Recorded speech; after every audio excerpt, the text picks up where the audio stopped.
Good evening, everyone. I hope you're doing well tonight. I'm Marilyn, and we're going to look at the people who were born today and the events that occurred today in history and gossip about it. Today, I published 5 articles. So I have way too many things to talk about, but it's okay because, you know, that's that's every day. Every day is different. So I've been doing this for 5 years. Every single day, I look at the people who celebrate their days today. I look at the events that occurred today, and I combine stuff together, meaning that I put two and two together. And so that's the entirety of my technique.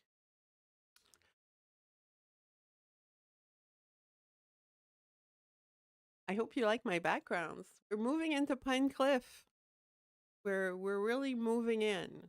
Like, this is where we're gonna be living. So it's a nice place. There's a lot of pine trees.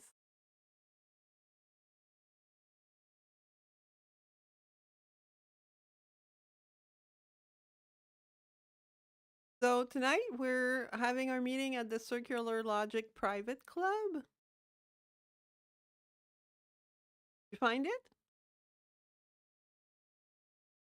It's right behind the Frederick Town Mart.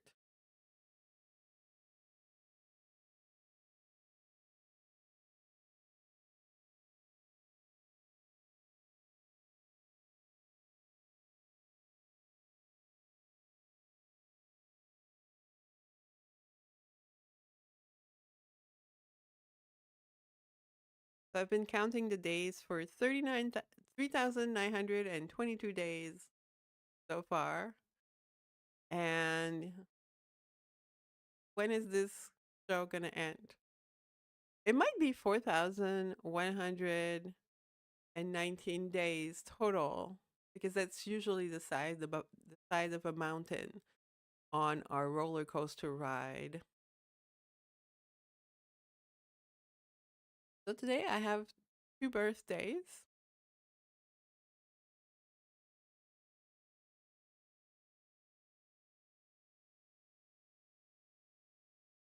So Rupert Murdoch, who's the media mogul, was born in 1931 and Australian.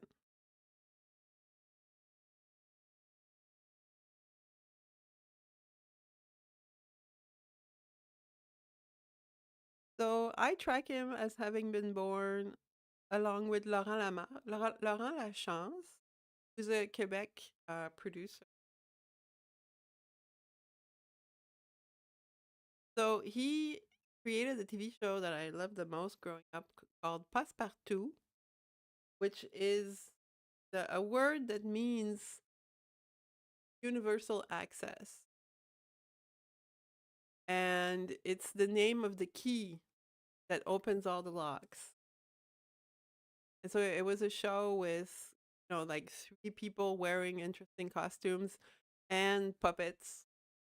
But anyhow, everybody watched that in Quebec when I was little. Don't they look similar? Like all people born at the same time. And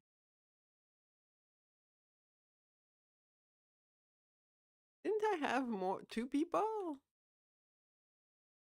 At me with only one my slideshow.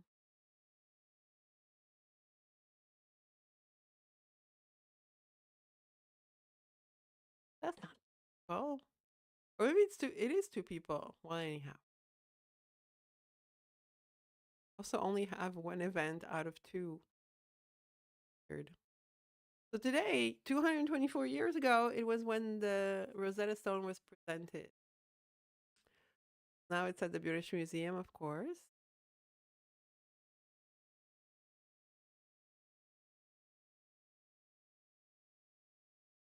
And today I have 7 sets of doppelganger.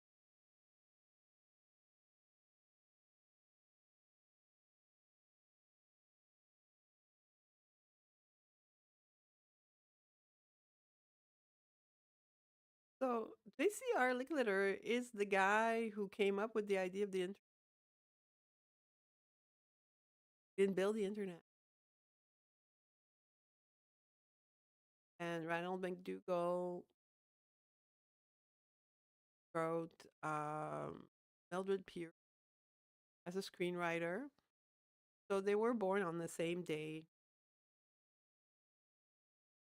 Like, shouldn't they look more different? Like, sincerely, if we're dealing with complete randomness, I shouldn't be able to find that people go 2 by 2 in the birth schedule, right? But everybody goes 2 by 2.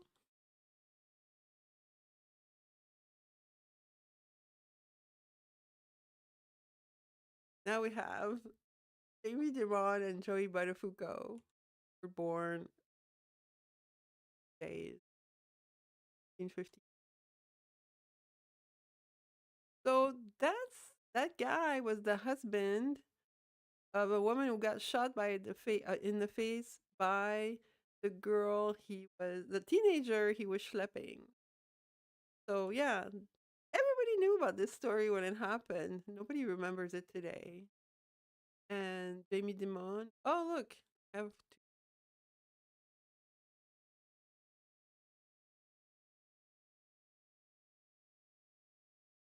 the chief executive officer of JP. Oh, most I guess the biggest bank.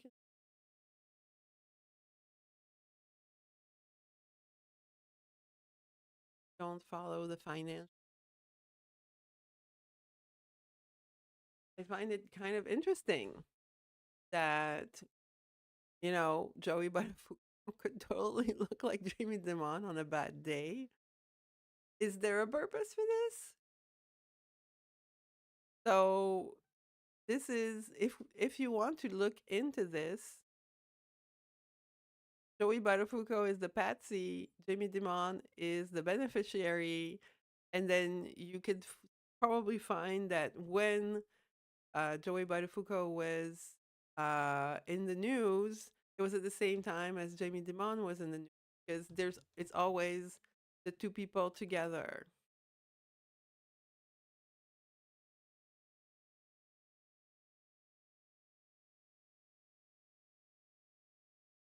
Born within 2 days and 50 as well. See, the previous guys were from no, they were from anyhow. Every year, every day, every year, they're split by two, and I could publish 20 could publish 20 sets of two people, but then I would have to, like conveniently look at their photos and find appropriate photos. Take too long. That's why I only show 10 sets of doppelgangers per day.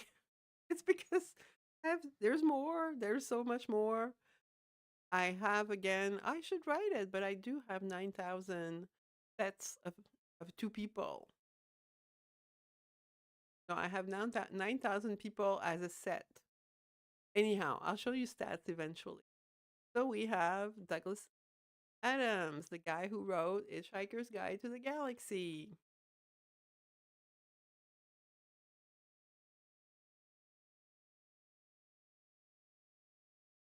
And then we have Tim Sebastian, the journalist and novelist.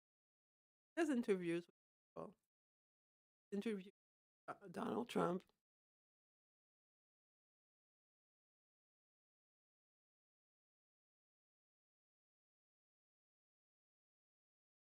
16. Harry James, the music. 30 man actor.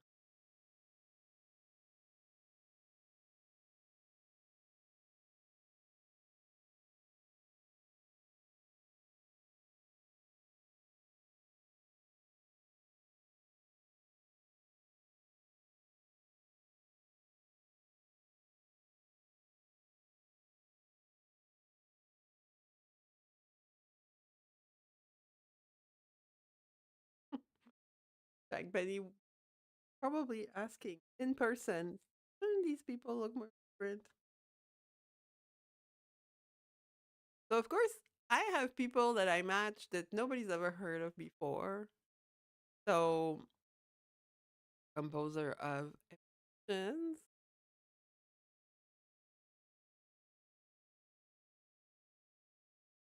the Dutch revolutionary socialist.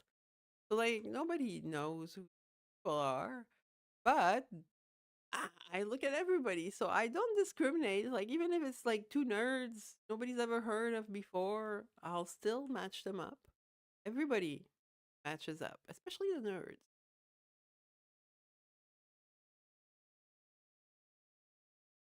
So, born within 4 days in 17, Davis Robert. No, start with Robert L. Carter. So he was a civil rights activist, district judge for the Southern District of New York. Like, you know that that's the most active, seemingly important um, district right now. In fact, look at how many Carters there are. How many celebrity Carters are in jeopardy in that jurisdiction right now? Because you're going to see a coincidence.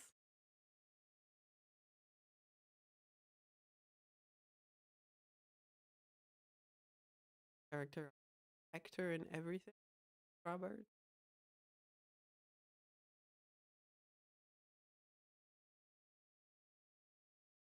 Oh yeah, this one. Oh, when I say nerds, all the nerds. 2 by 2. Here's an excellent example. So this is Elizabeth Maxwell. She's the mother of Giselle Maxwell, founder of the uh, Holocaust Studies Journal for her husband's publishing company. Um, that's was. And then on the right hand side, like we have Jacqueline Jenkins Nye, the co-breaker, and she's the mother of Bill Nye. So she's an excellent example of um, the women who plan the future, because the computers of the army are women. They're the ones that are like working in big offices. They all have their desk and they're doing calculations, code breaking all day long. So those are the logisticians that plan the future in between the two wars.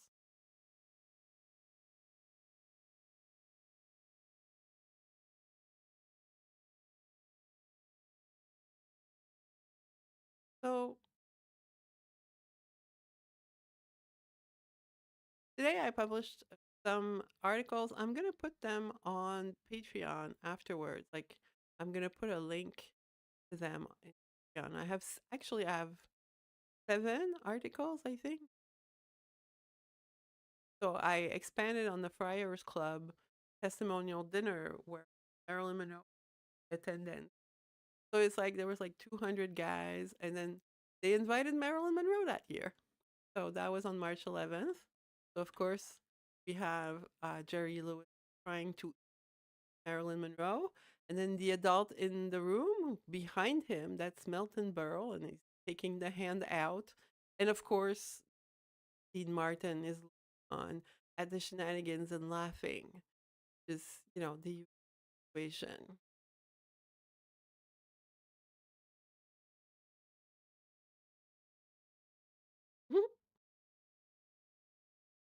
Maybe that's not the best Marilyn Monroe picture to have for her profile because like nobody remembers this, but this is when the film Desiree came out, and Marlon Brando was playing Napoleon, and and he had Marilyn Monroe come over to the set, and she was all dressed up, and they did a little presentation, and this is a picture for the future, so that's why I made a rendering of it as a comic, because I don't know, it makes me laugh a lot because this is such an interesting picture for the future.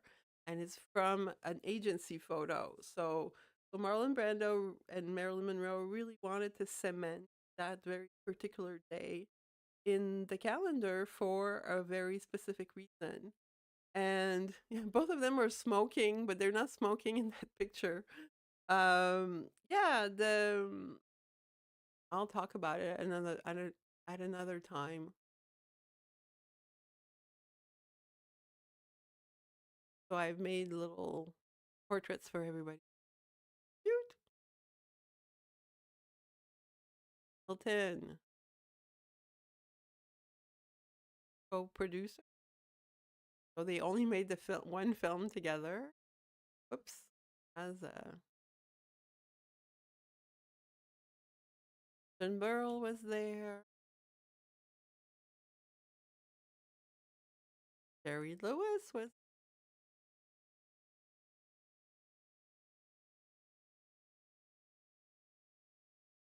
Eddie Fisher was there.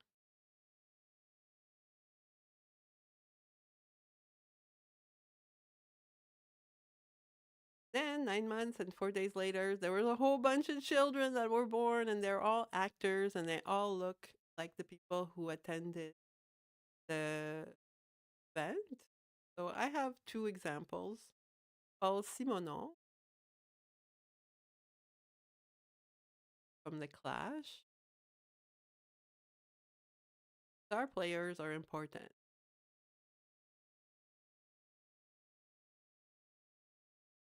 This is my estimation, but you know, it is what it is. Could it be? Wait a second. This one, I haven't attributed him, buddy. I think.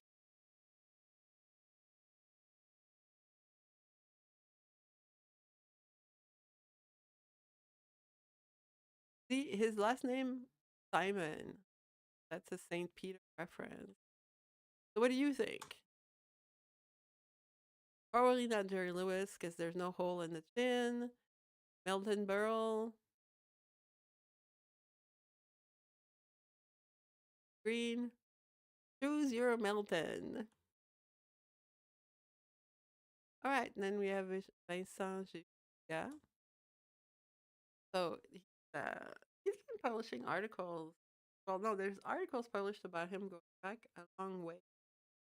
But we don't see him around these days. Everybody said, "Oh, it's just JFK wearing a costume." It could be, but I think that it's somebody else. I think a man who was born 9 months after Fred and Trump got engaged. So I might prove that someday presentation. But yeah, he's technically a brother of Donald Trump, but he's hiding, not one that we're allowed to see.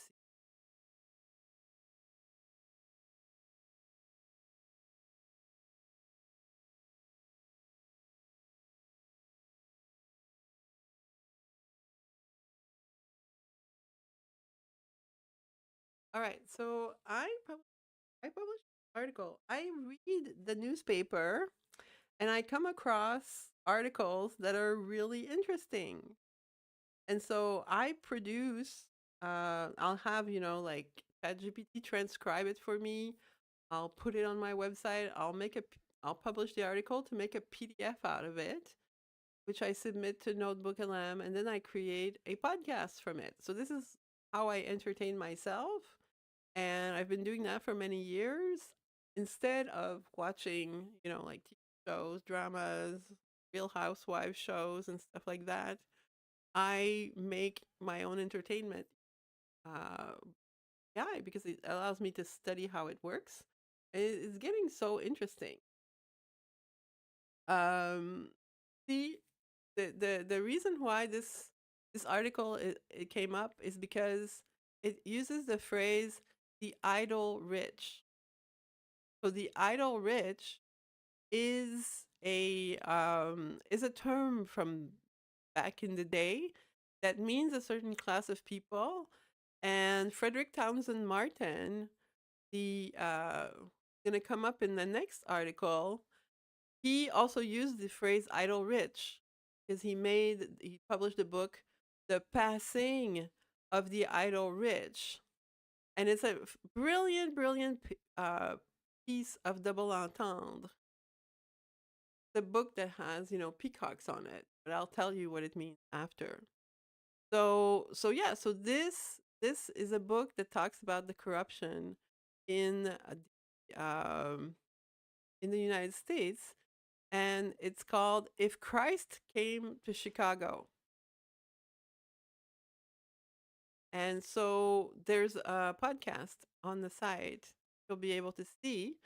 Um, you'll be able to listen to it. So it explains a bit like the context that book at the time. And W.T. Steed, eventually he'll come back. This is somebody that I'm introducing you to because I haven't gossiped about him before. But if we do we contextualize him and I show you who collaborated with, it goes into pretty scathing territory about who the idle rich are and who are the people that are causing the misery, Chicago particularly.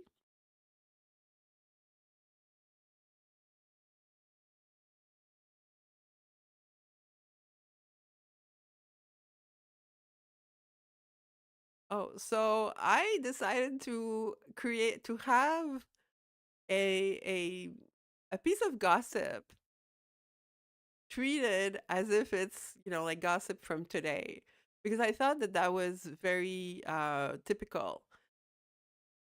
So I have the in 1911 there was this article in the newspaper about, like Frederick Townsend Martin um in high society, like having a dinner and talking about the women of New York versus the women of elsewhere.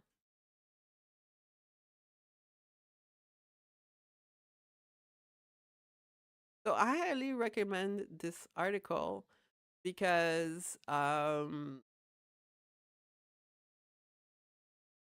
because it kind of talks about, like the time. So what happened is that the story goes that the Shah of Iran visited the King of Belgium and he was surrounded by the most, notable ladies of the court.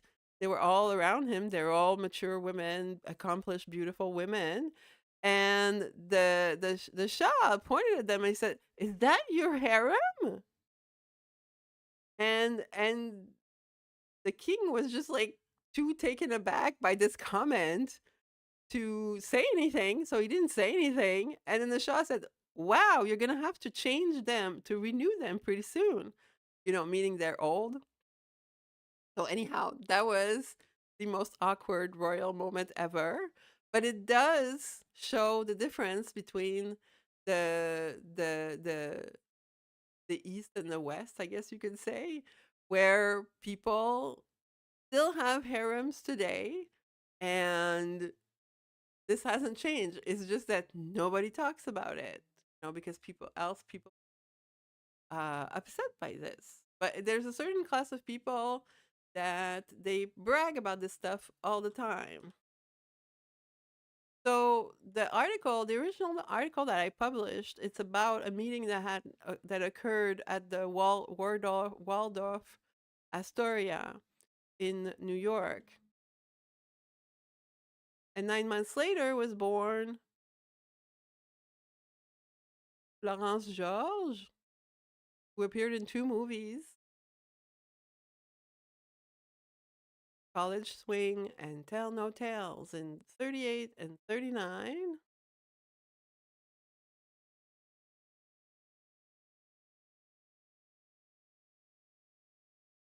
Junie Astor.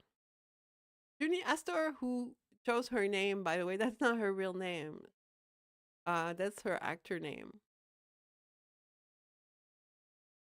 So she made The Lower Depths, Les Beaux Jours du Roi Murat, and Entente Cordiale. Entente Cordiale usually is a talks about a treaty, so this kind is kind of a little bit of a callback to what happened on her conception day. So her name is Rolande Jeanne Risterucci. So she chose to use the name Astor.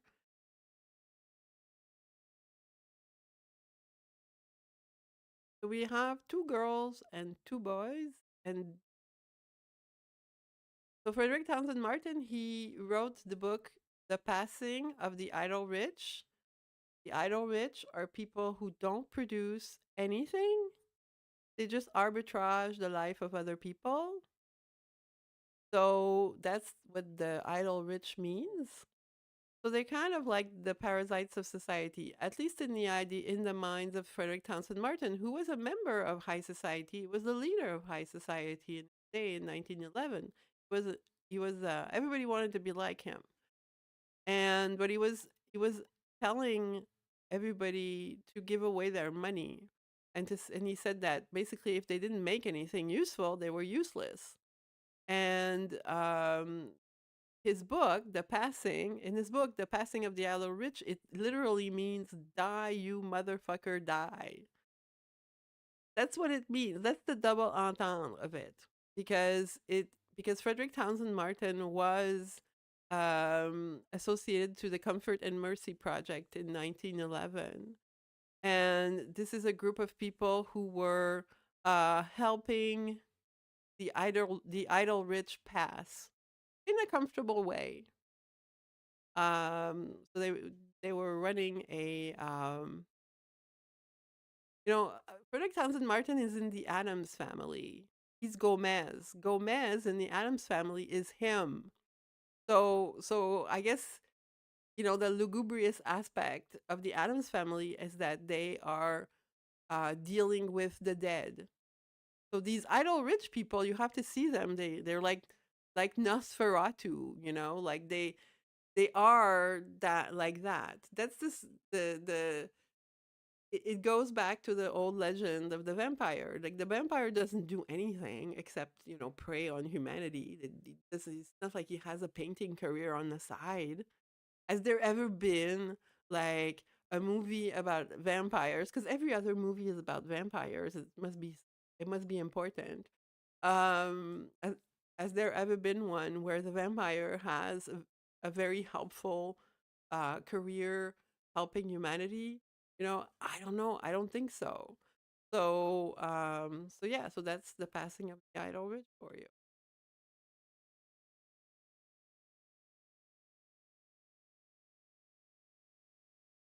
In 1955, just a few days before the other party at the Friars Club, Marilyn Monroe was an usherette.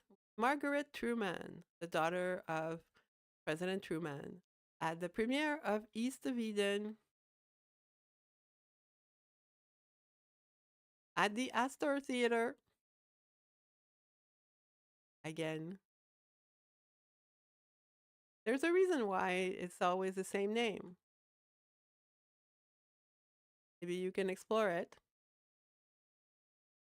And we have Monroe and we have Margaret Truman, born February 17, 1924. Margaret Truman has written a few dozen books about murders in Washington. Like she writes the murder books. She came out with a murder book every year for quite a while, and they're all really interesting political scandal stories. And I think that all of it is very useful in terms of disclosure. So I haven't put all her books on a timeline and done an analysis of the characters and the storylines, but eventually I'm gonna do that. And because I've upgraded my software a lot in the past months. I just got my computer back from I didn't have my computers for like a year. I just left them in storage, and I found that I couldn't really do anything without an actual computer. So I've been able to do a lot of research reading, uh, media production, but I can't really stream from my iPad. I can't really hard to make videos from my iPad. So yeah, So now, in the past month, I've been programming, and I've gotten my software up to a place where I can use this thing that I made, the little theater that you see right now, to show you timelines. So it was kind of fun.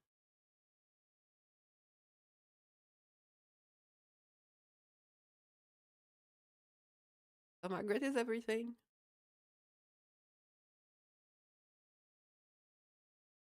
Yakazan, the producer of the film.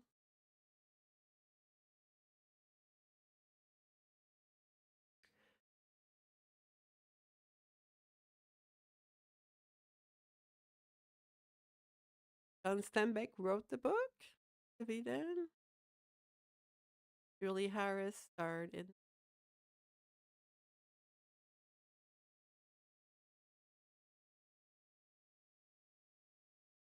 Okay, so now I'm going to show you one person who was born exactly 280 days after this event, and it's Prince Lorenz of Belgium. So again, somebody related to something that comes from the Astor, and then we were talking about the story with Frederick Townsend Martin. At the Astoria, he was gossiping about the King of Belgium and the Shah of Iran. And like every single day it's the same thing. So what I want to have on my presentation, 'cause I haven't finished this yet, is a little thing on the right hand side that pops up every time I have two mentions of the same thing. So right now we have two Regent of Belgium. We have three Astor. So it's kind of fun because every single day it's different, but there's always the reoccurrence that happens. I'm not gonna say it's a coincidence today that Marilyn Monroe has two events in uh, different years, because she always has events. Most medium-sized actress of the 20th century. But when I see things like this, like it's not every day that a future regent of country is born. Like only what, half a dozen every century royals for one country. Not that many.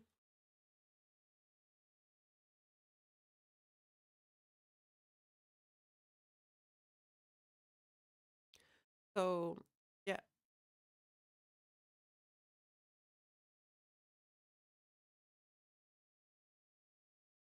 Um. All right.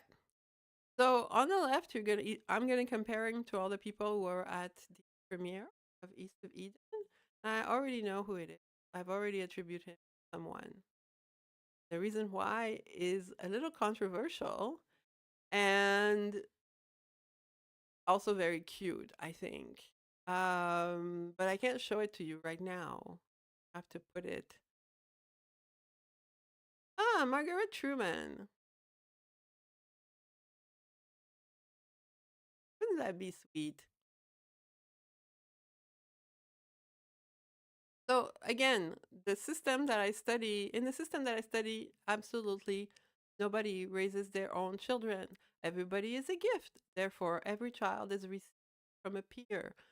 When the child, like Margaret Truman, arrived in her family, the people who are the DNA parents of Margaret Truman, therefore, um, say that Trumans are more are more are better people than themselves to raise the children. That's what I mean when every child in Plus Ultra is a gift. So every single person who's very popular, who's very visible in the public eye, um, is a part of this system, and which has been going on for hundreds of years. And so Margaret Truman is a gift.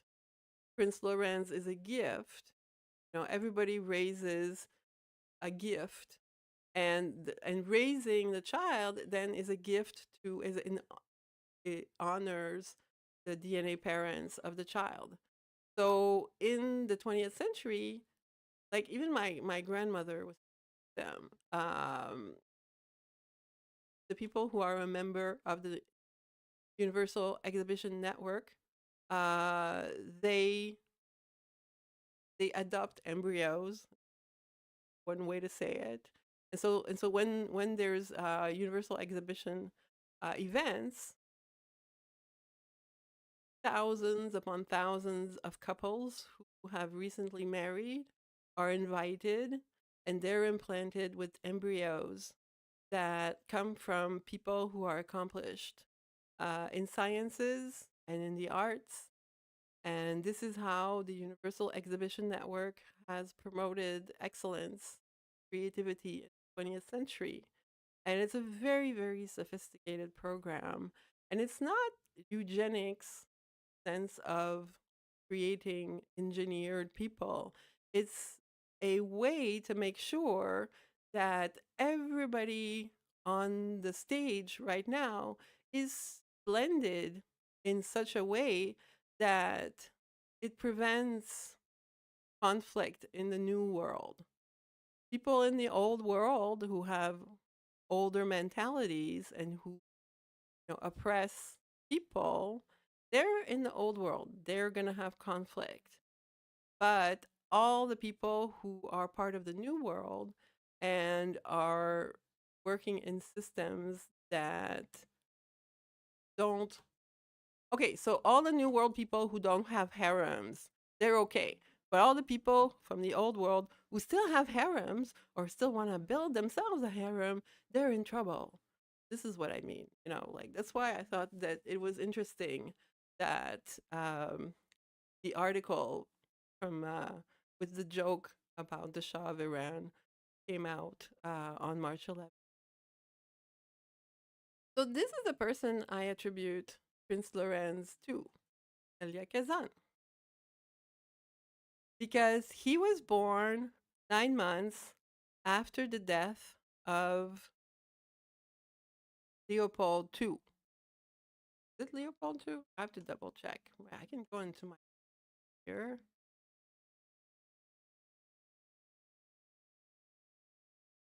I can tell you the story of Elia Kazan.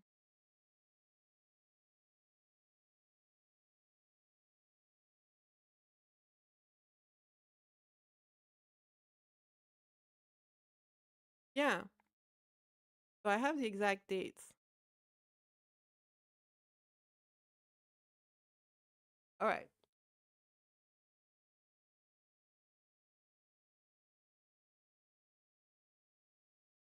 So if I remove 280 days from Elia Kazan's birthday, which is September 7th, 1909, I get December 1, 1909, 1908. Okay, so that happened just a little bit after King Leopold of Belgium formally relinquishes his personal control of the Congo Free State, so to Belgium, following evidence collected by ah, I can't read it.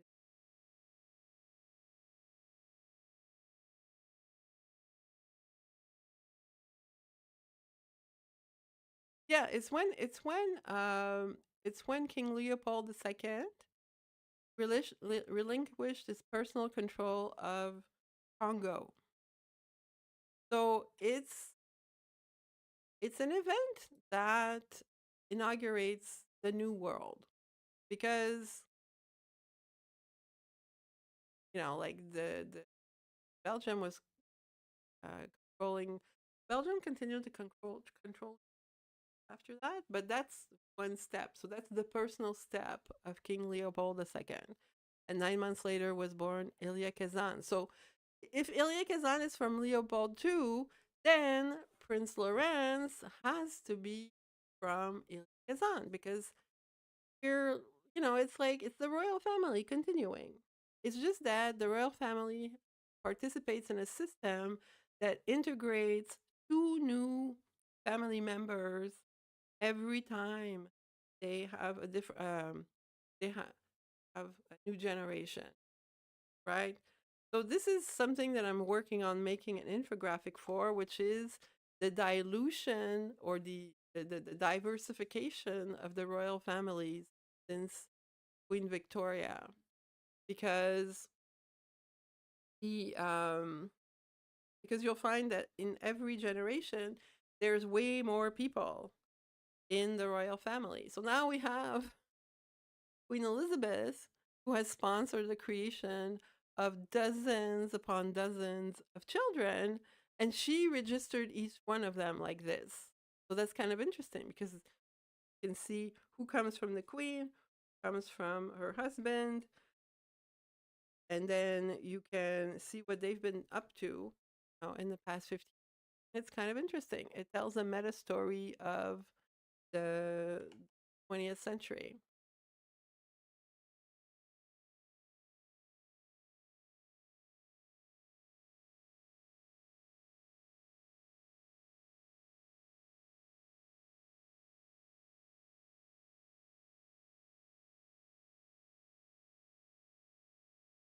So the thing with Julie Harris is also she's a very, very desirable person.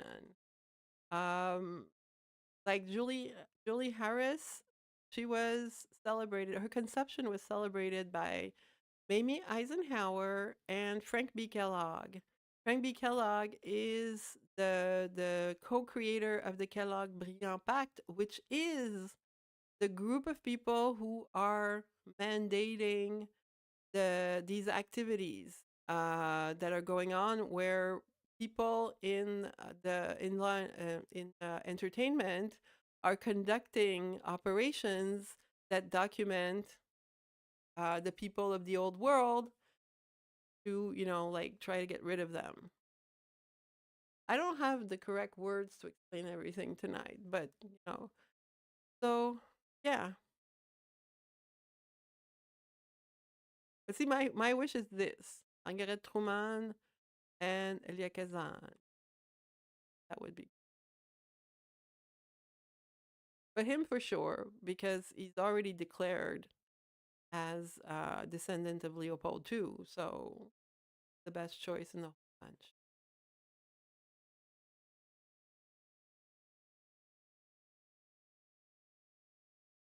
All of the actors that we see, they're like treaty babies. I don't know why there's. All right, so everybody's talking about this novel by Leslie Epstein called King of the Jews. So it doesn't exist in a vacuum, this book.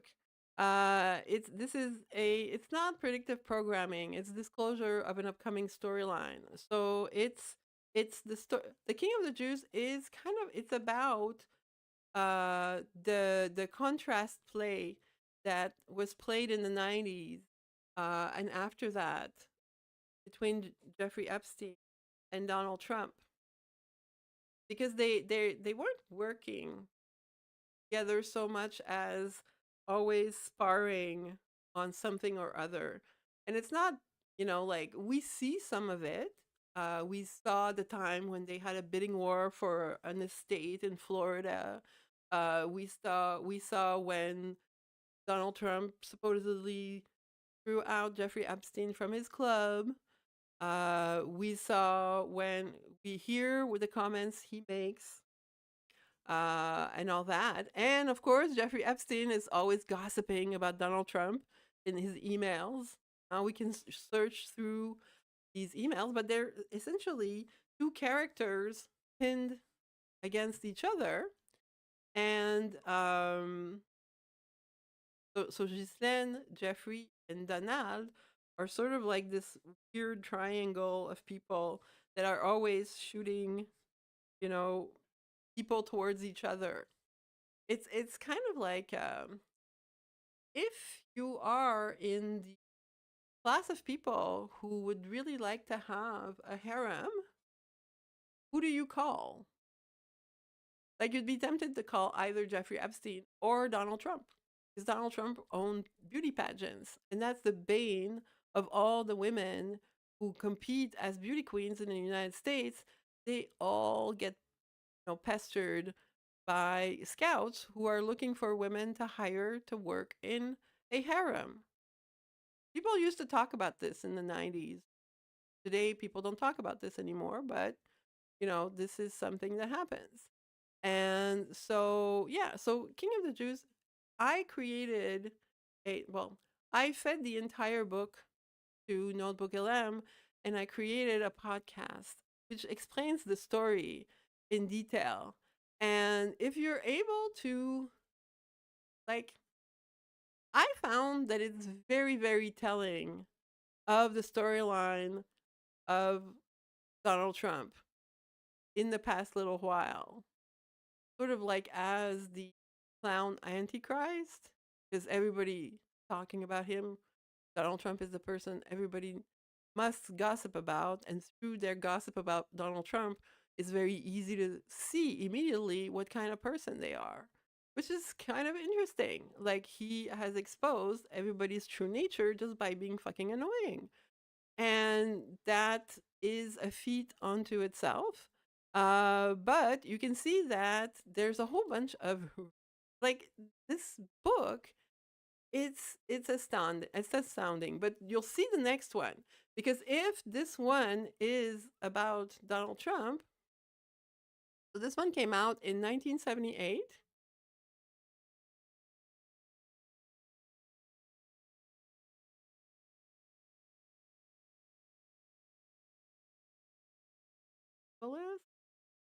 Okay, it goes with that one, A Planet in Arms by Donald Barr. So Donald Barr is the school principal of the private school where Jeffrey Epstein was employed as a math teacher. And on the very first day, he wrote his name on the board as Epstein, Epstine.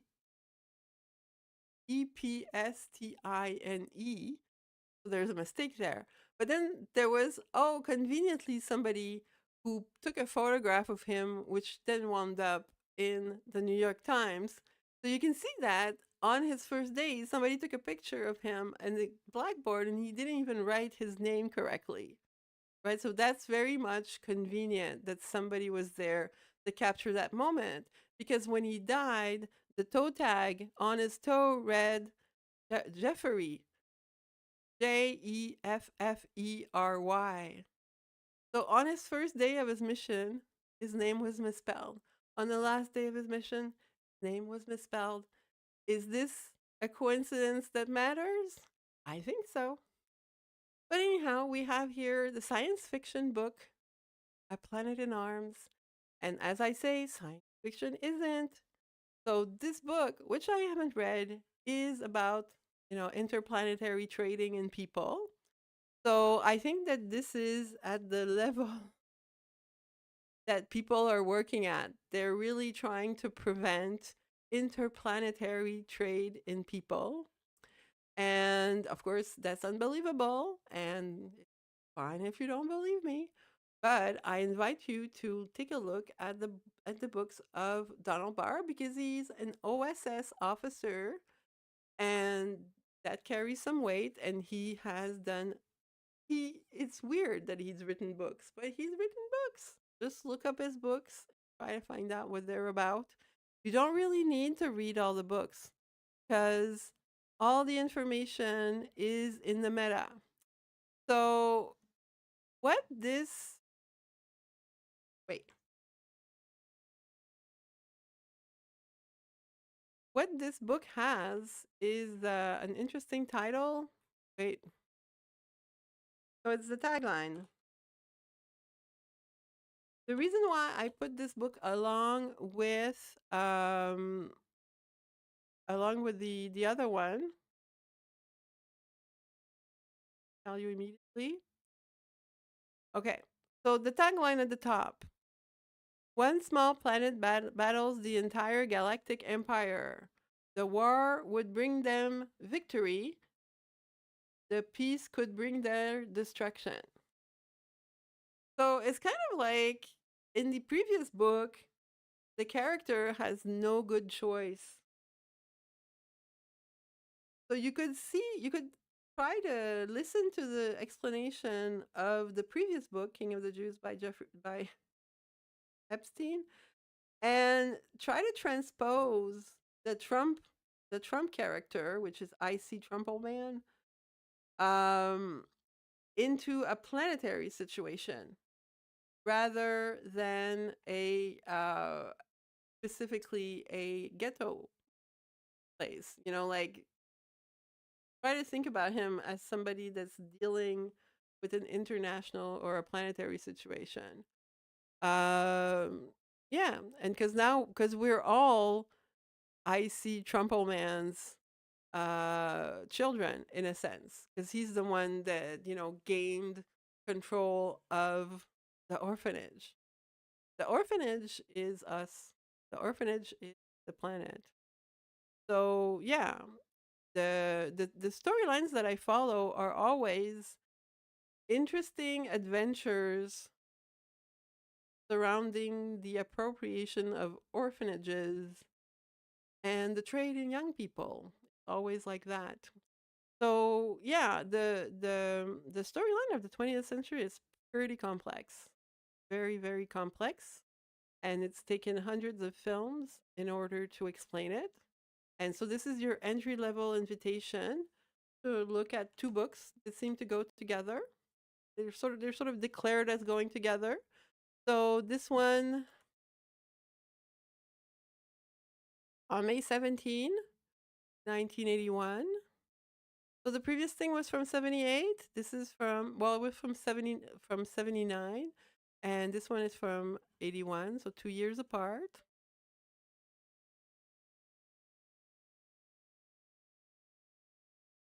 So again, I would like to reiterate that Donald Barr is a former OSS officer.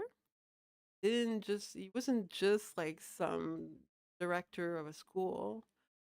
And his son is Bill Barr, who has worked with Bush Sr. and Donald Trump. So has held the position of being in charge of the Department of Justice twice. So in the 80s and in the late 80s and in the 2010s. First Trump administration is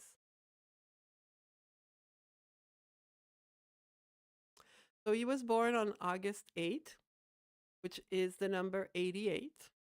And so he is he's very much in the group of people who write stories that deal with the appropriation of immense amount of people. You know who else really liked the number, right? Hitler.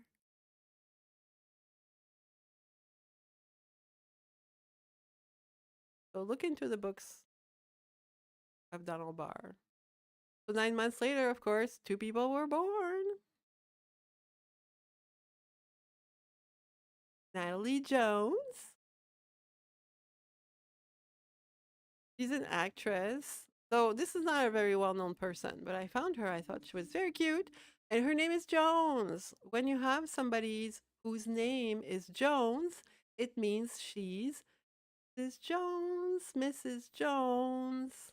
And this is a keyword that's very interesting because usually the Mrs. Jones is the wife of the devil. So this is very cute because look at who was born along with her. Natalie Dormer. Who did Natalie Dormer play? The wife of the devil. No, she played the wife of Henry VIII, but like he's one of these characters, like the Henry VIII is very much the devil in the sense that he has one wife and then he gets rid of her. He has another wife, he gets her beheaded. He has another wife, he gets rid of her. So this is very much old world mentality, very very much. So yeah, I thought that was interesting. So yes, that was my featured content for today, and I'm gonna post it. I'm gonna post it on Patreon. I'll try to describe this in the description. But after this, I'm going to bed. I was sleeping before I started this stream because I don't know, I've been tired. I can program much more efficiently right now, so I fry my brain by 4 p.m. But thank you very much, my dear lords and ladies of the unbelievability. You've been so kind and generous with me over the last few months that I'm all stocked up on food, and I've taken care of my bills for the short the time coming up, and I don't have any stresses right now. I just concentrate on writing and getting my software sorted out so that I can show you really cool visuals. As you can see, I'm posting the visuals on X as well so that you can see that I can make you some really fun infographics. I'm a huge fan of infographics. So every day I make infographics from really weird things. Oh, I've submitted to Notebook LM the astonishing graphic that explains the cult of Baal. It's this huge um, diagram that has been circulating on the internet for a long time. I submitted it in PDF format. And so, and I've created this long podcast from it, which is astonishing. Astonishing, but it's really scary. It's really, really scary. And I want to validate, like, I really want to listen to the podcast again while I'm looking at the map zoomed in to make sure the things that it's saying is actually relating to every single point in the document itself. Because if it's hallucinating, then it's completely useless. Because this is like the most these diagrams are like the most conspiracy theory. They're like conspiracy theory boards, but in like really large images. And then people keep sharing them and making them smaller and smaller and smaller until all that people can see is, oh my God, the world is controlled by this crazy conspiracy. But they can't actually read the details, right? So technically, what Notebook LM has produced is fantastic to listen to as entertainment. But I still haven't validated every point. It's like this 45-minute conversation. It and also I have two slideshows that go along with it. And they look pretty good because I was validating the slideshows while I was listening to the podcast, but now I need to validate two slideshows plus one podcast against a really hard to digest document. And then I'll put it on Patreon for you to listen to if you want. But I found that it really does a good job of creating a really scary story about I feel like it assumes that everything is nefarious. Like, of course, if you assume that every two people who are talking together, without you, everybody who hangs out, if you could take for granted that everybody who's hanging out without you is up to no good, then every single thing sounds like that. But we have to realize at some point that, like, I'm perfectly comfortable, admitting that I can't change anything or that I don't really matter. It's not like I could help or hinder anything that's going on in the world. So why should I get, involved in it or be upset by it or, because that's not very, very helpful. It's better if I use my time to work on something that is useful to me and the people I can directly affect in my life. So yeah, so that's why over the last few months I've tried to spend less time watching the daily snooze, because at this point we gotten to the point that I find kind of sad, because like for 5 years between like 2016 and 2021 or 2020, I studied the Epstein files because they were all on 8chan in 2018, early 2019. So I was very much into studying how the media was making sure to not talk about the fact that all of Jeffrey Epstein's stuff was on the internet. And that was very, very interesting. And then so I had time to get over the content of this, and but now everybody has access to this, and of course they don't understand what's going on, so all that they can do is, like, uh, assume the worst. And I totally understand it, but now I feel sad that everybody else has to go to this profoundly depressing, like, content, uh, which they're probably not prepared for. Like, they don't understand how it fits in to the entire operation, and because the Epstein files are the MacGuffin. Every little message in that system is a little MacGuffin, you know. And I've put it together. I've entered new content into my database, into my relational database, because I've been able to find the important, interesting people in the contacts of Jeffrey Epstein. Like, I knew who these people were because I've had lists for a long time, but I wanted to have the dates that they were communicating together so that I could validate that against my research about, what's happening with the people who are never mentioned, because everybody's focusing on Jeffrey Epstein, which means nobody needs to talk about anybody else. And so, yeah, it's very interesting. But, like, I haven't found anything surprising so far, and yeah, I've been able to put two and two together about certain operations. And so I've been able to work, because I'm working on the $1 million legs psyop of the 20th century. And I'm also working on the ballerina thing. And so I know there's a lot of ballerina content in Epstein files, but now I'm looking for a ballerina leg. So if you guys have the link to the ballerina leg message in the Epstein files, I'd like to have it, because this is something that I've been promised. Because I don't have a Facebook account to be on Facebook, but I have to have a Facebook account to send messages to my mom.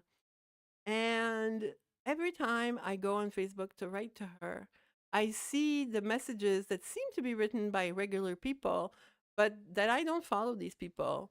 They don't follow my friends. I see I don't have anybody in my Facebook. So I only see the messages that are advertorials.